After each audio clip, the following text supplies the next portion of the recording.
Selamat siang Bapak dan Ibu dosen sekalian beserta teman-teman. Kami dari kelompok 6 ingin menjelaskan mengenai Q&A Operation Management and Quality Chapter 7. Jelaskan hubungan antara produktivitas dengan efisiensi dan efektivitas terkait input dan output di suatu perusahaan. Input merupakan bahan mentah yang diproses, kemudian jadilah output. Jika dikaitkan dengan produktivitas, maksudnya ialah berapa banyak yang bisa dihasilkan dari suatu proses tersebut, dan tentunya dibandingkan dengan sumber daya yang digunakan dalam proses tersebut. Jika berbicara mengenai hasil dari suatu proses tentu berhubungan dengan efisiensi dan efektivitas, yaitu terkait dengan sumber daya manusia maupun alam. Pertanyaan kelompok 2. Jelaskan perbedaan operation schedule dan project schedule. Project schedule adalah penjadwalan untuk suatu proyek, sedangkan proyek itu adalah suatu operation yang ada kurun waktunya atau batasan waktu, kemudian untuk mencapai tujuan tertentu. Lalu, jika operation schedule adalah suatu aktivitas yang secara rutin dilakukan atau tidak ada batasan waktu. Jadi, inti perbedaan operation dan project adalah penjadwalannya yang berbeda. Apa saja fungsi penting dari persediaan untuk memenuhi kebutuhan perusahaan?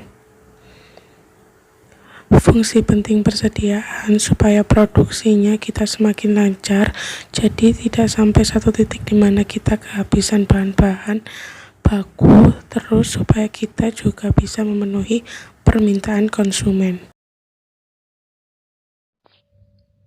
Mengapa perusahaan membutuhkan outsourcing? Apakah suatu keharusan? Tidak. Suatu perusahaan itu menggunakan outsourcing. Jadi outsourcing itu pilihan perusahaan, mau menggunakan atau tidak.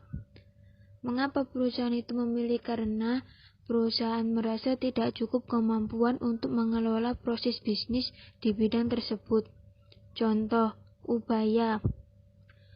Ubaya untuk cleaning service menggunakan outsourcing.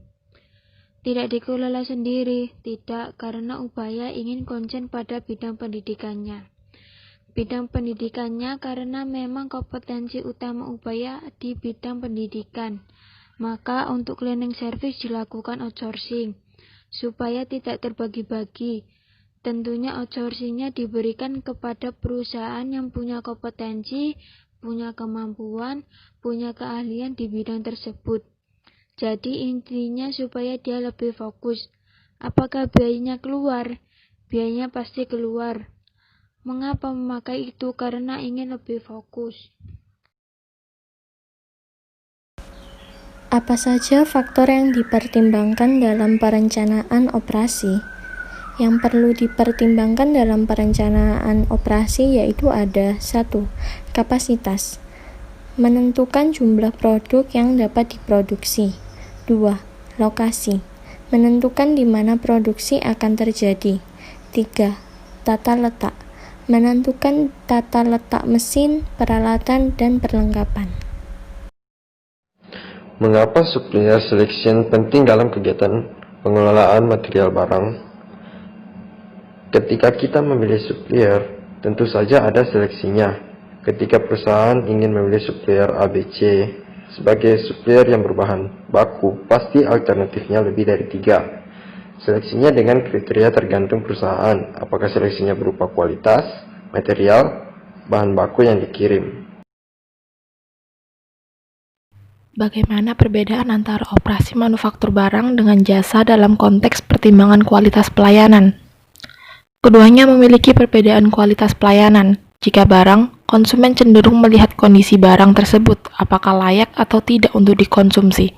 Dan untuk pelayanannya, setiap proses jual beli selalu ada layanan dari si penjual. Contohnya seperti penjual handphone yang pastinya akan dijelaskan beberapa hal sebelum konsumen membelinya. Jika jasa, konsumen cenderung menilai pelayanannya.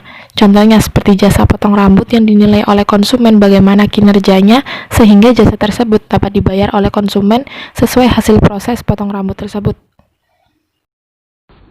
Bagaimana cara agar manajemen rantai pasok dapat berhasil? rantai pasok atau SCM dapat berhasil jika SCM saling bekerja sama, berkoordinasi, dan berkomunikasi dengan baik. Thank you.